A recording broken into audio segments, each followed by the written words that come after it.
everyone, my name is Miranda and today I am here to discuss the season finale of Shadowhunters, and really this video could just be 10 minutes of me screaming into the void and saying why, but I thought I would at least try and compose myself for you. So first things first, if you haven't seen the new episode of Shadowhunters and don't want to be spoiled for all the goodness and feels that happen, thank you so much for stopping by, but we will have to part ways for now. And if you want to check out any of my previous episode reviews, I'll leave links in the description box down below for your viewing pleasure, so you can do what you will with that. For now, non-spoilers.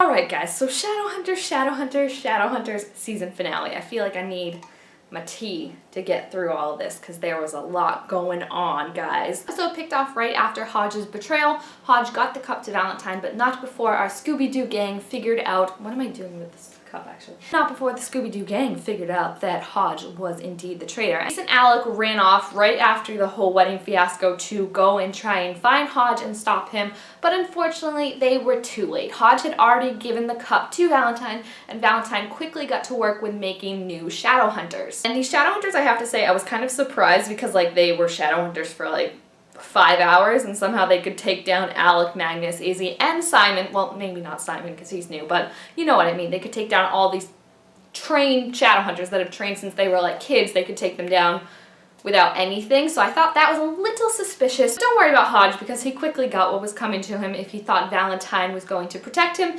Valentine was like, dude, you just basically proved that your loyalty can be bought, so I don't want you here, skedaddle. And Hodge, of course, knows that like everyone in the Institute is going to be looking for him because of this, and quickly panics and freaks out, and for good reason, because literally within like 5 seconds of leaving Valentine, Jace finds him and kicks the ever-living crap out of him. I have to say, Dom Sherwood did such an amazing job in this episode with all the range and actions and emotions he brought to Jace, because it's one thing reading how dark a place Jace goes in the book, but it's kind of over somewhat quickly. Like, it's not that bad. It's like Clary kind of snaps him out of it, and then it's just like this underlying thing for the next few books. But in the show, man, did this guy go dark. Like, when he cut off Hodge's hand, I was literally like, what the frick? He was going to kill him had Alec not stopped him. Kind of like, too, that more so it was basically like Jace being like, I need to stop Valentine, so I'm gonna kill whoever I have to get in my way, because it was less so him being like, this is who I'm supposed to be, and more so like there's actually a darkness in him that you see. So I thought that was really cool. Did love, shout out to Alec and Luke when they realized something was up with Jace, obviously, and Alec is like, I think we gotta keep an eye on him, and Luke's like, agreed, and they turn around, Jace is gone. I was just like, you guys had one job. You had one job, and you messed it up. Good job. While Jace is off on his happy killing hands-off spree, Clary, Simon, and Izzy are trying to find the Book of the White to wake up Jocelyn, because Jocelyn is Valentine's weakness, or she may know his weakness, so everyone obviously wants to wake Jocelyn up. As we knew in the last episode, Camille was the last one who was the owner of the Book of White.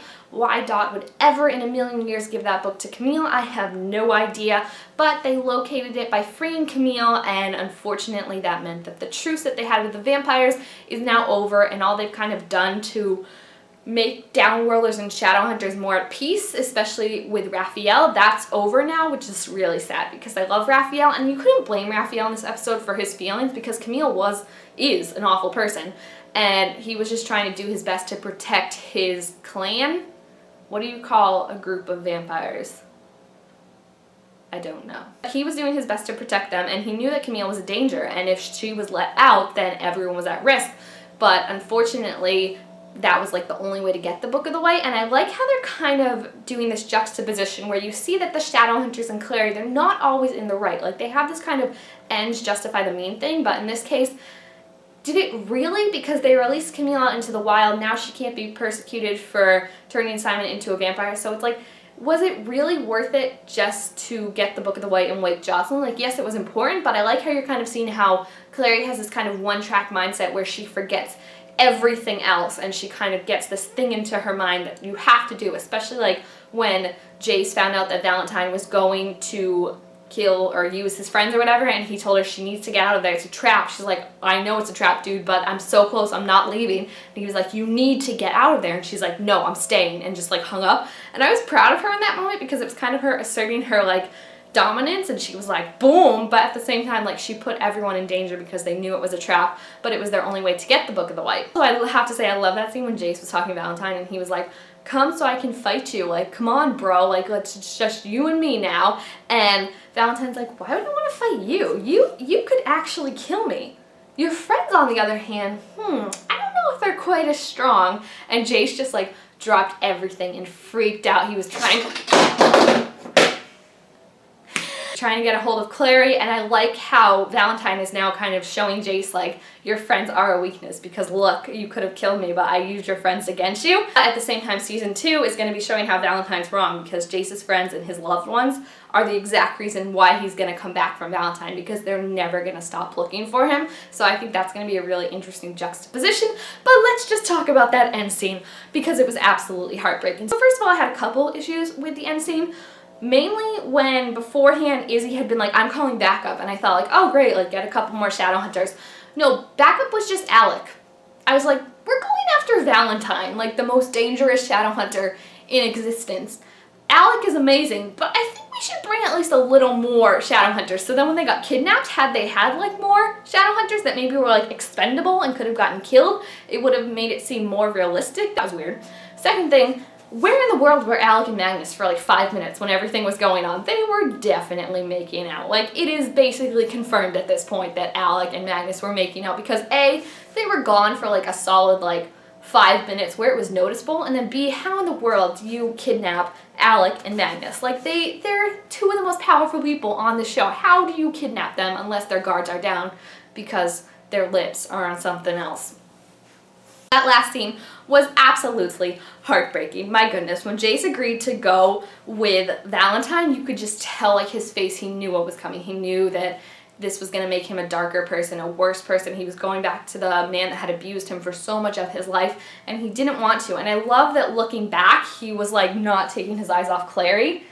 It was like she had to be the last thing he saw, and Clary, oh my goodness, Kat McNamara killed that last scene when she's just like, well, like, she couldn't believe it. She's like, what are you doing? What? And then she, like, started to run after him. And when Alec caught her and stopped her, I was like, my Alec and Clary bromance feels are coming to life, because they are my favorite friendship. And just how she, like, collapsed against Alec, and he was, like, trying to comfort her, because these are the two people who probably love Jace the most in the entire world, and you know they're going to become, like, best friends, and they're going to be a force to be reckoned with. They are going to stop at nothing to find Jace. But I just like that moment of him comforting Clary. That last scene was absolutely heartbreaking. I was sobbing when she ran after him, and then Alec caught her. I was like, oh my gosh, what is this show doing to me? And to think that I didn't even like this show that much in the beginning, and now I'm completely in love with it. Like, I can't wait for season 2. I've heard we might be getting it in October instead of next year, which is very, very exciting.